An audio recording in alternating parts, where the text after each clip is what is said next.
You will hear a number of different recordings and you will have to answer questions on what you hear. There will be time for you to read the instructions and questions and you will have a chance to check your work. All the recordings will be played once only. The test is in 4 sections. At the end of the test, you will be given 10 minutes to transfer your answers to an answer sheet. Now turn to Section 1. Section 1. You will hear 2 colleagues, Marcus and Ella, discussing details about the coming office party. First, you have some time to look at questions 1 to 5.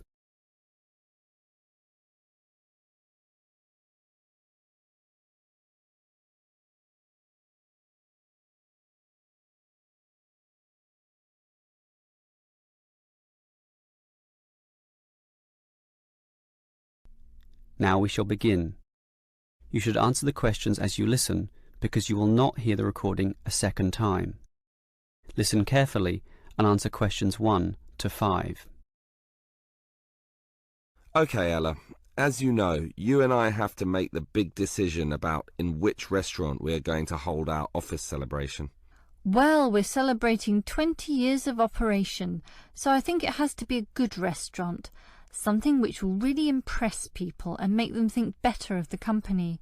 We do have a budget, though. It's how much? $2,000, and that should be enough for a good meal. Actually, it's $3,000, not $2,000. I confirmed that today. That should be enough for a great meal, then. Well, this is a significant milestone. So, should we go for a buffet meal at a local hotel? All you can eat? Something like that? The Chesterfield Hotel has good food. I've eaten there before. Very impressive. Yes, I've got the brochure here. Do you know how much it costs? The full buffet banquet is beyond us, I'm afraid. Yes, but we don't have to get the banquet. They have set meals for cheaper prices. Show me the brochure. What about this? Set meal C is $50 a head, and that's just within our price range. It includes a main meal with prawns, and there's other seafood as well. Look, there's even a seafood platter with crabs, oysters, everything you like. But not everyone likes seafood. Let me see the brochure. Actually, set meal D looks better to me. More meat-based. How much is it? Meal A is $70, B is $60, and so on. So D is even cheaper at $45. OK, and we could spend the money we save on other things, such as a lottery present or something. The main meal is lamb, and everyone likes that, right? It comes with soup, dessert, coffee, all the frills that you'd expect. What's the soup? Actually, all the meals come with soup.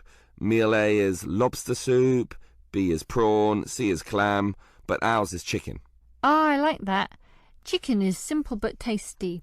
All those seafood soups are not nearly as nice. So, why don't we take meal D then? Before you hear the rest of the conversation, you have some time to look at questions 6 to 10.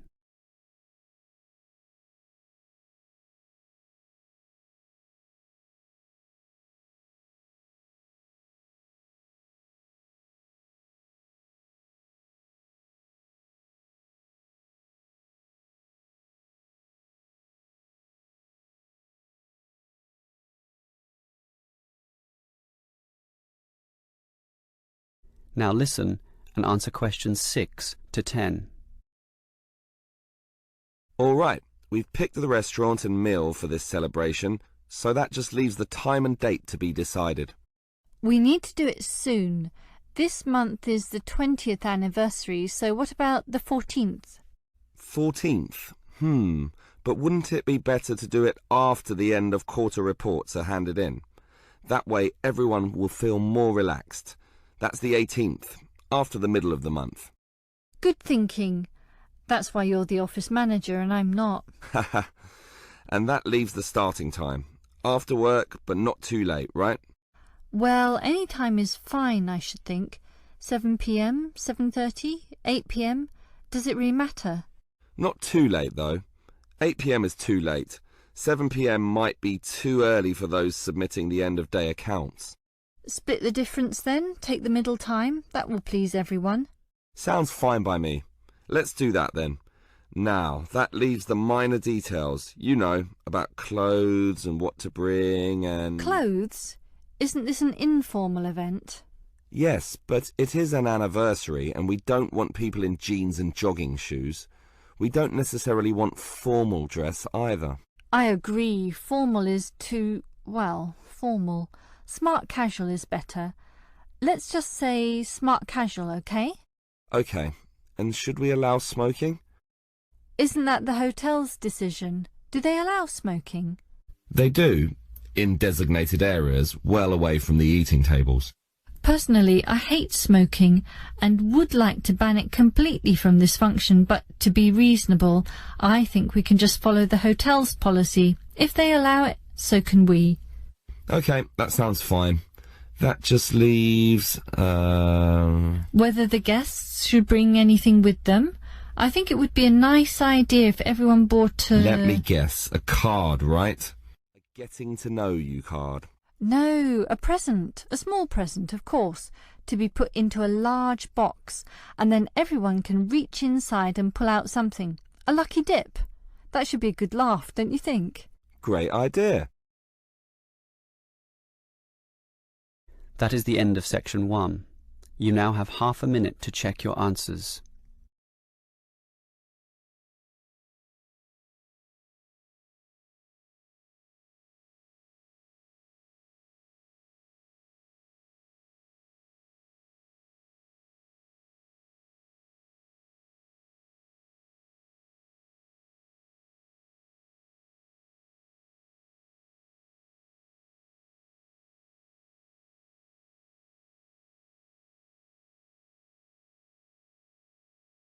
Now turn to section 2.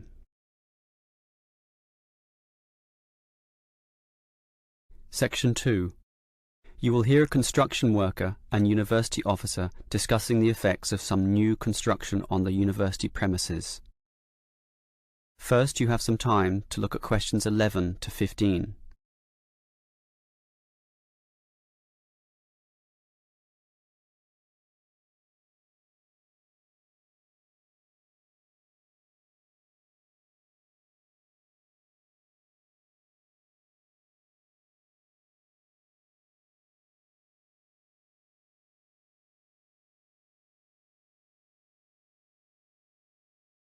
Now listen carefully and answer questions 11 to 15.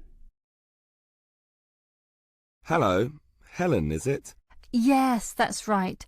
And let me begin by saying that your construction is already causing considerable disturbance to our student body. I'm afraid we have deadlines to meet, but you did ask for a timetable. We can certainly try to do the noisiest work at specific times when it least disrupts the students. Good. I've already emailed you about sensitive times of the day. Obviously, our lunch period is the best time for you to do all the noisy work. Yes, and as a result, in that time we are reserving all the jackhammer and drilling work necessary for breaking up the old concrete paths. So that will be between noon and 1:30 p.m. It will result in some delays to us, but not enough to significantly put us behind. So we're happy to do it at that time. The other time you mentioned as favourable for our noisiest work is after 5 p.m. As you know, due to the deadlines, we work at night to 8 p.m. Yes, I see the lights at night when I walk to my car. Well, we can similarly put most of the digging of earth, or in other words the excavation, to that time. And that work is certainly noisy due to the engines of the earth-moving vehicles. Inevitably, of course, there must be some noise during the day, and I think that the best we can do is concentrate it at one specific time so that at least you can anticipate it. That time will be from 10 a.m. to noon. We've just finished cutting down and sawing up all the trees, so that morning period will now primarily be involved with the pouring of concrete. That must be done early in the day to allow the concrete to harden during the daylight hours. It will involve considerable noise, I'm afraid, mostly from the trucks and concrete mixers, so expect some racket in those 2 hours. So what will happen in the late afternoon? Will it be quiet enough for exam work? I believe so, since in that first hour and a half we'll be having our lunch break, and in the remaining 2 hours we'll just be making the concrete look nice. You know, removing leaves, broken pieces, and making it all level and flat before it hardens. So the noise will certainly be at a minimum in that period of time.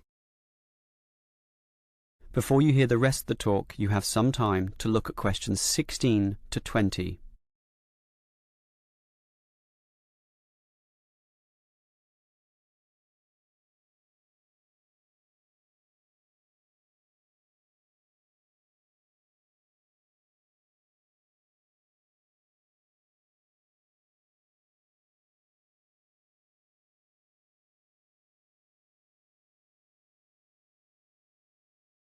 Now listen and answer questions 16 to 20.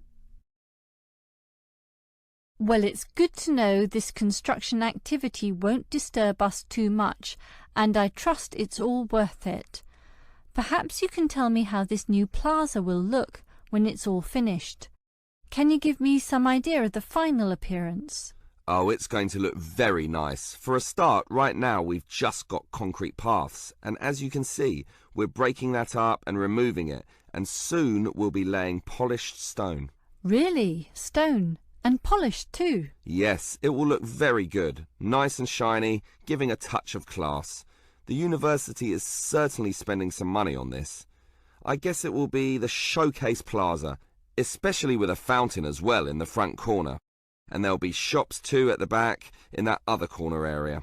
Right now it's just empty space, but soon you'll be able to buy things there, not just from one shop either, but many.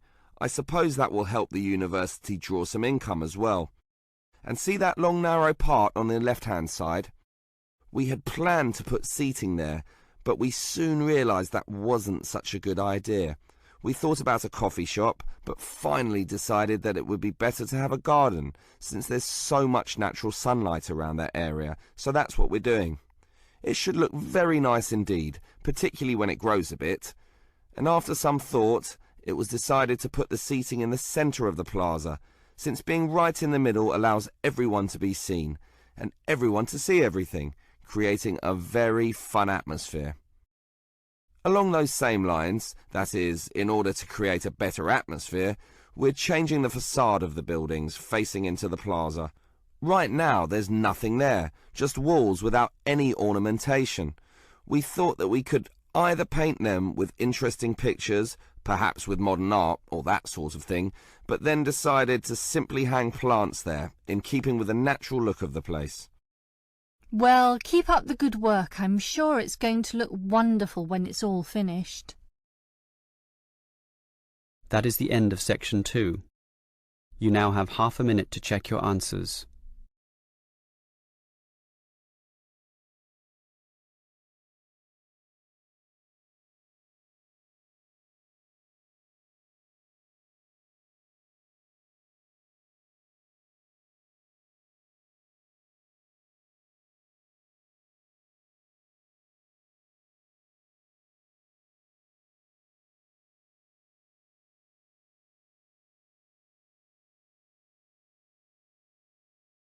Now turn to section 3. Section 3. You will hear 3 students, Steve, David and Susan, discussing a science lecture they attended. First, you have some time to look at questions 21 to 26.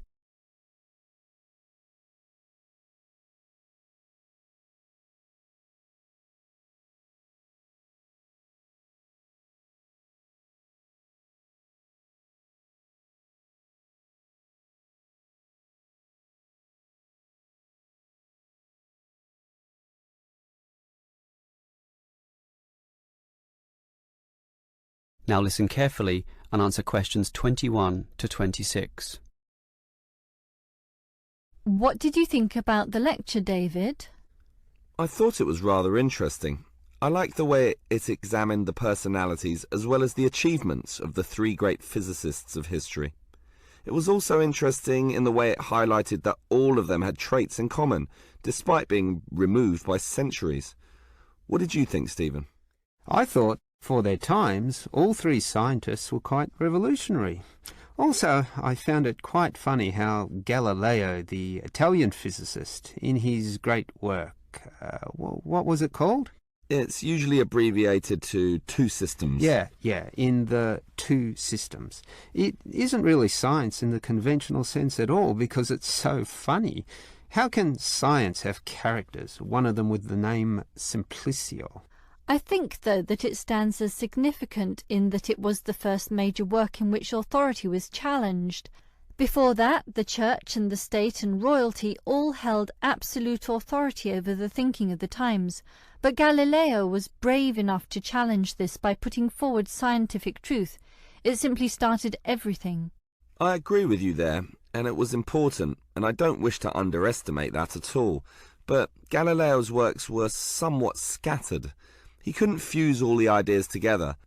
That had to wait for Newton's Principia. So why do we call it that? It's not even English. Well, Newton wrote his Principia in Latin, as was the practice of all scientists of the time. Principia is the key word in the title, which we usually use when referring to this great work. And I think you're right, David. Its significance lies in the way it finally created order. Before that, things were still confused, disordered, let's say. That's right, Susan. With Newton, the heavens became like a clockwork mechanism where the orbits and motion of the planets and comets could be predicted. Newton simply created order and suddenly the universe seemed understandable. Until Einstein came along and confused the hell out of everyone. Yes, I agree that his relativity is mathematically complex, but once you conquer this, it is remarkably straightforward. Why did he call it relativity, anyway? Because every motion is relative to the motion of other bodies, hence relativity. I suppose it's a logical name, when you think about it. Yes, and the significance of the theory lay in the way it explained gravity. Prior to that, gravitational motion or action at a distance was just assumed to happen, but nobody quite knew why.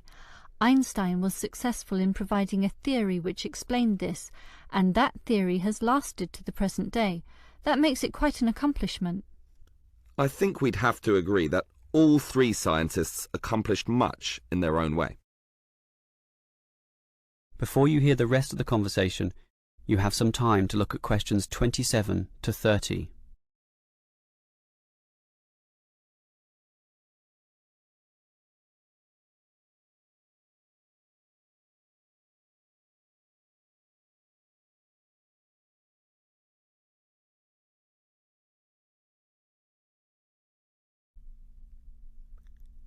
Now listen and answer questions 27 to 30. So, David, you're obviously impressed with these three scientists, so it would be interesting to know who you think was the greatest of all. Well, strictly it's impossible to say, since everything is relative to the times in which these scientists lived. Newton built upon the works of Galileo and Einstein built upon the works of Newton. But that's not true, actually. Einstein's theories were non-Newtonian, which is why they were so substantially ahead of their time. Given this, I'd say Einstein is the greatest. Well, certainly, Steve. I accept that Einstein was great and substantially ahead of his time, but Newton's laws are still used today. Galileo, in contrast, didn't form any workable theory that lasted, and Einstein's theories are more just theoretical abstractions. Well, not really. We still use them for cosmological theories, black holes. Not for everyday life, not for normal planetary physics. In that sense, Newton has stood the test of time and must be considered the best of all. What do you think, Susan? Did you know that Newton's first law of motion is often attributed to Galileo, and that Galileo is known as the father of modern science, even by Einstein, which supports him being the greatest? I would say that we must acknowledge the man who first started the scientific revolution. Without his work, we wouldn't have Newton or Einstein. Oh, Susan, that's ridiculous. Galileo's works were unscientific and almost farcical. Look, here's Peter. Let's ask him. Peter, which scientist do you think was the greatest? Greatest? Ah, the old argument. Einstein is the conventional answer, but when it comes down to it, no one quite knows what his theories really mean. Newtonian physics is at least understandable, so I'll go for him. Yes, there you go. Well, we'll just have to agree to disagree on that one. That is the end of section 3. You now have half a minute to check your answers.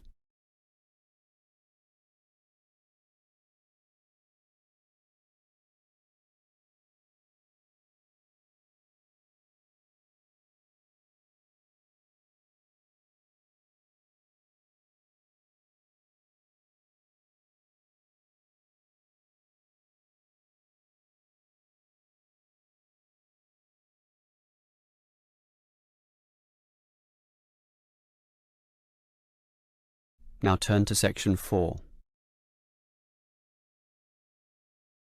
Section 4. You will hear a lecturer talking about brands and branding. First, you have some time to look at questions 31 and 32.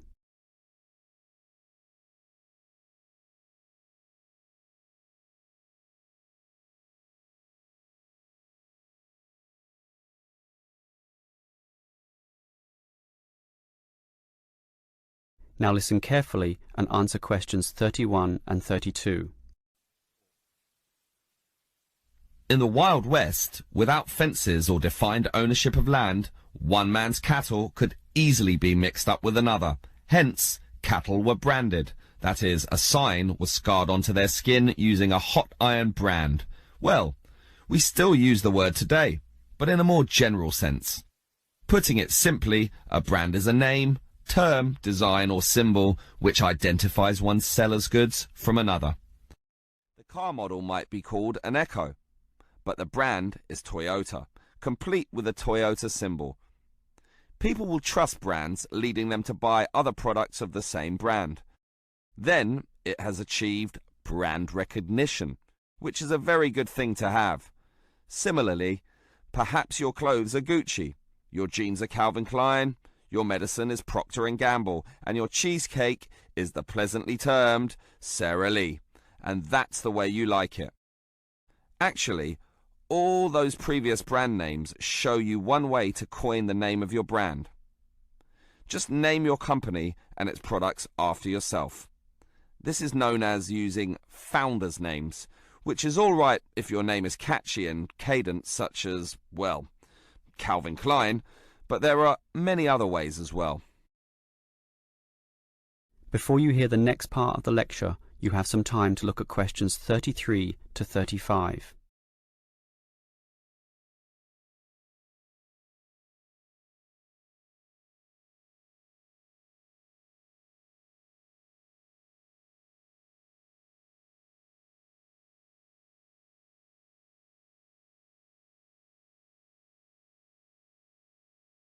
Now listen and answer questions 33 to 35. Well, here are some other ways to decide on your new brand name. You could use an acronym such as IBM or AWA, which sounds modern, scientific, and technically proficient. You might also wish to evoke feelings with an evocative name, such as Everest Airlines, where the skies are yours, or Amazon Books, with streams of literature, biggest in the world, or Nike, named after the winged Greek god of victory. Alternatively, you might like to describe your product by using a descriptive brand name, Safe and Sleep Bedding, Ever Alert Security System, and so on. Or you could make it rhyme to be more easily remembered, Reese's Pieces, Faster Pasta, and others. Another method is just to invent a word where none existed before, technically known as a neologism. Names such as Wii, Kodak, or Rolex. And there are more methods as well. Each comes with its own appeal, but ultimately, everyone wants a global brand. Facebook, Pepsi, Nike, a name recognized all around the world. Before you hear the rest of the lecture, you have some time to look at questions 36 to 40.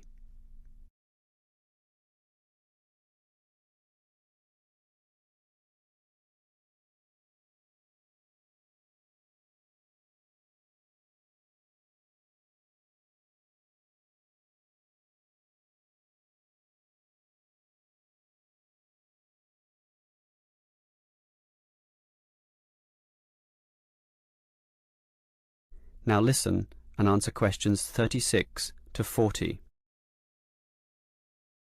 Now, let's go a little deeper into brands. One of the things which companies seek for their brands is an independent identity, or a concept regarding how the buyer feels about or perceives the product. A good example is Marlboro cigarettes with its cowboy imagery and sponsorship of car racing, all targeting a manly, tough male buyer.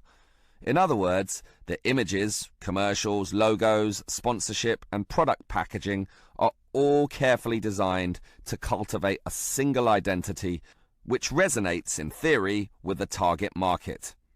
The core element of this is the logo, the visual symbol that represents the brand. So, if, for example, the product is for younger people, say Nike jogging shoes, the catch cry is, "Just do it," and high-profile athletes appear in all their advertisements. Think of that Nike logo, that single tick, one of the most recognizable logos in the world. And it's all consistent with the symbolism of power, speed, and freedom.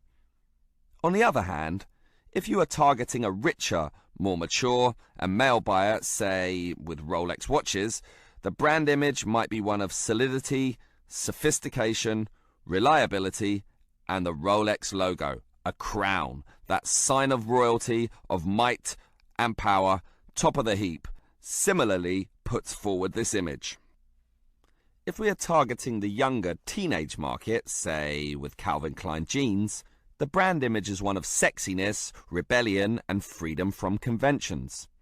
The logo is simply the name on the jeans, but it is linked to that famous series of sexy models and those controversial ads, which still run to this day.